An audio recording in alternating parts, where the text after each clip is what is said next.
Chittagong medical college হাসপাতালে আগত রোগী, স্বজন ও দর্শনার্থীদের জন্য বিনামূল্যে বিশুদ্ধ খাবার পানির ব্যবস্থা চালু করেছে দুর্বার তারুণ্য ফাউন্ডেশন।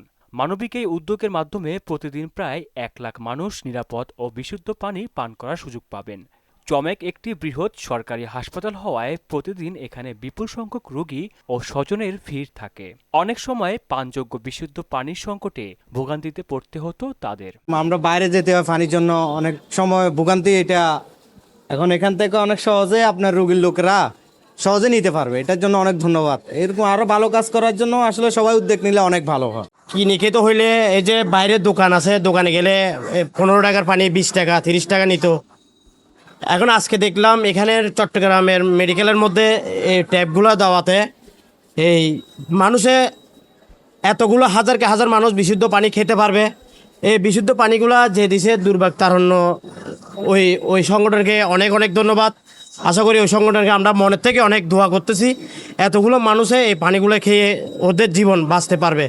রবিবার চট্টগ্রাম মেডিকেল কলেজ হাসপাতালের প্রধান ভবনের নিচতলায় পানির প্ল্যান্ট উদ্বোধনী অনুষ্ঠানের ফাউন্ডেশনের চেয়ারম্যান মোহাম্মদ আবু আবিদের সভাপতিত্বে প্রধান অতিথি ছিলেন বিশিষ্ট শিল্পপতি ও বিএনপির কেন্দ্রীয় নির্বাহী কমিটির সদস্য আলহাজ মোহাম্মদ শামসুল আলম।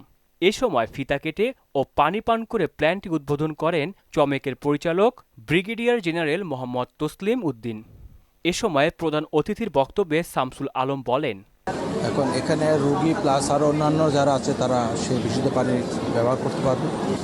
সে আমাদের মোহাম্মদ ইলিয়াসের পক্ষ থেকে আমি তাদেরকে আন্তরিক অভিনন্দন ও শুভেচ্ছা জানাচ্ছি এবং সাথে সাথে আমাদের এই সুফল নেওয়ার জন্য এখানে রোগী প্লাস আরও অন্যান্য যারা আছেন তারা যেন সেই পানির যে অভাবটা এখন সারা বাংলাদেশে যেভাবে পানির অভাব, আমরা এগুলি যে একটা সুফল এখানে এনেছি তার জন্য আমরা সবাইকে এবং সেই ব্যবহার করার জন্য সবাইকে অনুরোধ করব।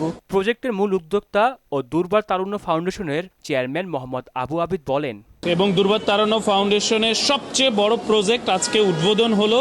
আমরা কিন্তু উদ্বোধন করি এটার কাজ শেষ করছি না, আমরা আজকে পরীক্ষামূলক আমরা আরও 1 মাস এরকম চালাবো। আমরা এই প্রজেক্টটিতে যারা আমাদেরকে সহযোগিতা করেছেন সকলকে ধন্যবাদ জানাতে চাই। আজকে যিনি প্রধান অতিথি হিসেবে উপস্থিত হয়েছেন, মেডিকেল কর্তৃপক্ষ, গণপূর্ত অধিদপ্তর, সকলে কিন্তু আমাদেরকে সহযোগিতা করেছে। আমি তাদের সকলকে ধন্যবাদ জানাতে চাই এবং সকলকে নিয়েই আমরা এই প্রজেক্টের বাস্তবায়ন করতে চাই। আমি আজকে ক্যামেরার মাধ্যমে বলে দিতে চাই, প্রজেক্ট করে দেওয়াটা আমাদের কাজ, যেটা আমরা সম্পূর্ণ করেছি। এই প্রজেক্ট রক্ষণাবেক্ষণ করার জন্য আমরা ইতিমধ্যেই একজনকে আগামী 5 বছর চুক্তিভিত্তিক আমরা নিয়োগ দিয়েছি, প্রতি মাসে বেতন বেসড। সেই মানুষটি কিন্তু একা এতগুলো পয়েন্ট পাহারা দিতে পারবে না। যারা আজকের ভিডিওটি দেখছেন তাদের দায়িত্ব থাকবে এই ট্যাপগুলো, এই জিনিসগুলো, যেই জিনিসগুলো আমরা দিয়েছি আপনারা দেখেছেন, এখানে সবই দেশের বাইরের জিনিসপত্র ইউজ করা হয়েছে। সেই জিনিসপত্রগুলো যেন ঠিকঠাক থাকে। চট্টগ্রাম মেডিকেল কলেজ হাসপাতালের পরিচালক ব্রিগেডিয়ার জেনারেল মোহাম্মদ তসলিম উদ্দিন বলেন, আমাদের এই চট্টগ্রাম মেডিকেল কলেজ হাসপাতালে প্রতিদিন আমরা যদি রোগী হিসাব করি 3,500 থেকে 4,000 রোগী ভর্তি থাকে। এর সাথে আমাদের হাসপাতালের স্টাফ, ডাক্তার, নার্স, তারপর হচ্ছে বিভিন্ন অ্যাটেন্ডেন্টস এই পানি পান কেন্দ্র কিনতে তাদের যখন তারা পানি কিনতে যায় তখন তাদের অনেক টাকা পয়সা খরচ হয়। এর মাধ্যমে কিন্তু আমাদের রোগী থেকে শুরু করে অ্যাটেন্ডেন্স থেকে শুরু করে আমাদের হাসপাতালের প্রত্যেকটা সদস্য উপকৃত হবে এবং এই ধরনের উন্নয়নমূলক কর্মকাণ্ডে যেন আমাদের হাসপাতাল আরও ওনাদের মাধ্যমে আমরা সহযোগিতা পাই, আমি এই জন্য ধন্যবাদ জানাচ্ছি।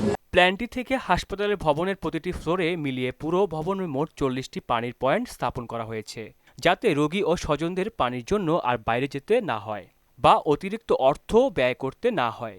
এই বিশুদ্ধ খাবার পানি সম্পূর্ণ বিনামূল্যে প্রদান করা হবে।